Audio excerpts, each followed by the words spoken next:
Hi అండి, ఎలా ఉన్నారు? నేను చాలా బాగున్నానండి. మధురమ్స్ విత్ మాధురి ఛానల్లో వినాయక చవితి స్పెషల్లో ఈరోజు నేను బెల్లం తాలికలు చూపిస్తానండి. దానికి కావాల్సిన పదార్థాలు ఏంటో చూద్దాం. ఇదిగోండి, బియ్యపు పిండి, పొడి బియ్యపు పిండి అండి, కొబ్బరి కూరు, బెల్లం, ఉప్పు కొద్దిగా, యాలక పొడి, నెయ్యినండి. దీనికి కావాల్సింది వినాయకుడికి అన్నీ కూడా బియ్యానికి సంబంధించిన ప్రసాదాలను చాలా ఈజీగా చేసేసుకోవచ్చండి. ఇది ఎలా చేయాలో ఏంటో చూద్దాం రండి. ముందుగా స్టవ్ వెలిగించాను. ఇప్పుడు నేను ఈ గ్లాస్ బియ్యం పిండి తీసుకున్నానండి. ఈ గ్లాస్తో తీసుకున్నాను. దీనికి గ్లాసున్నర నీళ్ళు తీసుకోవాలి. ఇలా తీసుకుంటే చాలా బాగుంటాయండి. ఇవి చాలా స్మూత్గా చేసుకునే విధంగా చేసుకుంటే చాలా చాలా బాగుంటాయి. అలాగే పాల తాలికలు కూడా చేసుకుంటారు వినాయక చవితికి ప్రసాదంగాను. దీంట్లోనూ నీళ్లు మరుగుతుంటే కొద్దిగా సాల్ట్ వేద్దాం. టేస్ట్ గురించి కొద్దిగా సాల్ట్ వేసుకోవాలి, ఎందుకంటే చప్పగా లేకుండా. కొంచెం నీళ్ళల్లోనూ కొద్దిగా బెల్లం వేసుకుంటే పిండి చప్పగా లేకుండా ఉంటుంది, అంతే.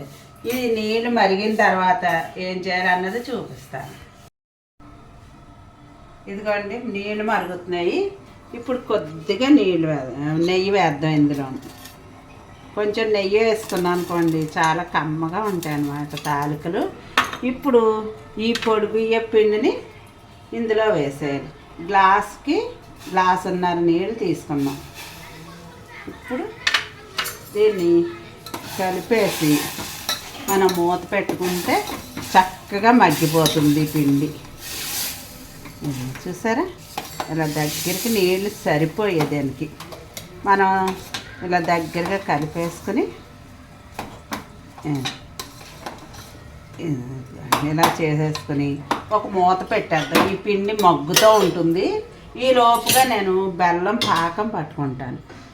చూసారా, ఈ గ్లాస్తో గ్లాస్ తీసుకున్నాం కాబట్టి పిండి, బెల్లం పాకానికి గ్లాసు నీళ్ళేనండి. గ్లాసు నీళ్ళు పెట్టుకుని ఇప్పుడు ఈ బెల్లం వేసారు.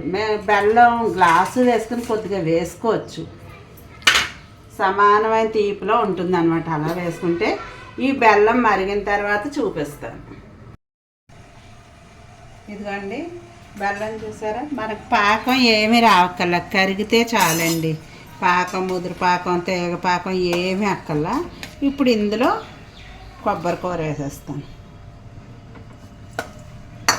దీన్ని పక్కన పెట్టి ఇలా ఉంచేసి ఒకసారి పిండి ఎలా మగ్గిందో చూడండి.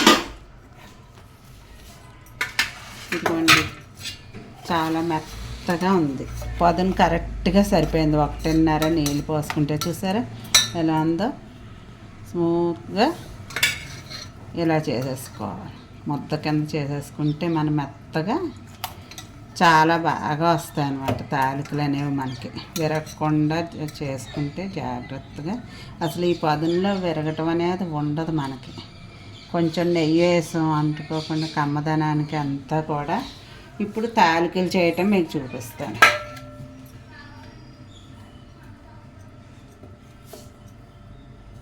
మనం ఇలా కొంచెం తీసుకుని పెద్దగా చేసుకోవచ్చు. కొంచెం ముద్ద పెద్దగా తీసుకుంటే పెద్దగా వస్తుంది, వేసినా అందులోను ఉడికి చక్కగా వస్తుంది. ఎప్పుడు ఈ అరిచే కింద నుంచి ఇలా అనాలి, విరగకుండా వస్తాయి. అలాగైతే మనకి సన్నగా చేసుకోవాలి, మరి లావుగా చేయకూడదు. ఇలా వేళ్ళతో అన్నారనుకో విరిగిపోతాయి. అలా కాకుండా ఈ అరిచేతితోటి ఇలా సన్నగా చేసుకోవాలి మనం. చిన్న తీసుకున్నారనుకో చిన్నగా వస్తాయి. కొంచెం అలా అయితే సరిపోతాయి. చూసారా, సన్నగా అలా చేసుకోవాలి. మనం ముందు ఇలాగా సమానంగా చేసుకుంటే మొత్తం అన్నీ కూడా చేసి ఎలా వేయాలో ఏంటో చూపిస్తాను. ఇదిగోండి, తాలికలన్నీ ఈ విధంగా ఈ సైజులో చేసుకున్నాను. చూసారా ఎంత బాగున్నాయి, అస్సలు విరగవండి. అదే కొలతలతో చేసుకుంటే. మళ్ళీ ఇందాక మనకు మరిగిన తర్వాత కట్టేసాం కదా, ఇప్పుడు కూడా కొద్దిగా వెలిగించాను. అలా మరుగుతూ ఉంటేనే తాలికలు వెయ్యాలి, మళ్ళీ కట్టేసిన దాని మీద వేయకూడదు. నీళ్ళు మరుగుతూ ఉంటేనే వెయ్యాలి బెల్లం పాకం. ఇవి 2-3 రోజులు మనకి నిల్వ ఉంటాయండి. చక్కగా అంటుకున్నా కూడా అని అనుకోక్కర్లేదు, చక్కగా ఉడుకుతాయి. 10 నిమిషాలు అలా ఉడికిన తర్వాత మూత పెట్టేసుకోవటమే. మనం ఏం కదపక్కర్లేదు, కదపకుండా అలా ఉంచితే ఒక్క 10 నిమిషాలు ఉడుకుతాయి. అప్పుడు వేలకపొడి అది వేసుకుందాము. ఇప్పుడు కొద్దిగా పిండి మాత్రం ఉంచుకోవాలి. ఇది ఎందుకు ఉంచాను ఏంటి అన్నది మీకు లాస్ట్లో చెప్తాను. చివరి వరకు వీడియో చూడండి. అది కొంచెం ఉడికిన తర్వాత చూద్దాం. ఇదిగోండి ఇలా ఉడుకుతున్నాయి. మరీ ఎక్కువగా మాత్రం ఉడికించుకోకుండా ఒక 10 నిమిషాలు చాలు. ఈ పిండిని మనం కొంచెం చిక్కదనానికి ఇలా నీళ్ళు కలిపేసి లాస్ట్లో కలుపుకోవాలి. మామూలు పాల తాలికలు అయితే సగ్గుబియ్యం కూడా వేస్తాం కాబట్టి దగ్గరగా ఉన్నట్టు ఉంటుంది.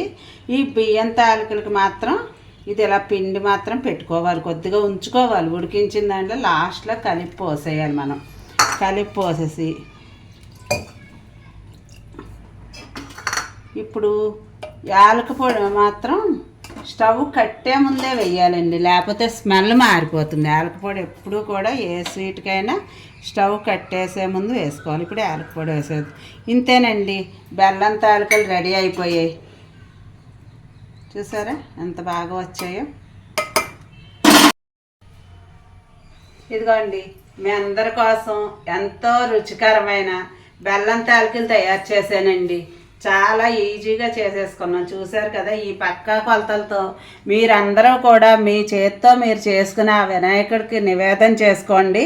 చాలా బాగుంటాయి బెల్లం తాలికలు. 2 రోజులు కూడా నిల్వ ఉంటాయండి ఇవి.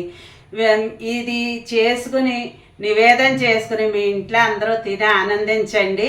ఈ వీడియో కనుక మీకు నచ్చితే లైక్ చేయండి, షేర్ చేయండి, కామెంట్ చేయండి. నా ఛానల్ తప్పకుండా సబ్స్క్రైబ్ చేసుకోండి. Thank you very much.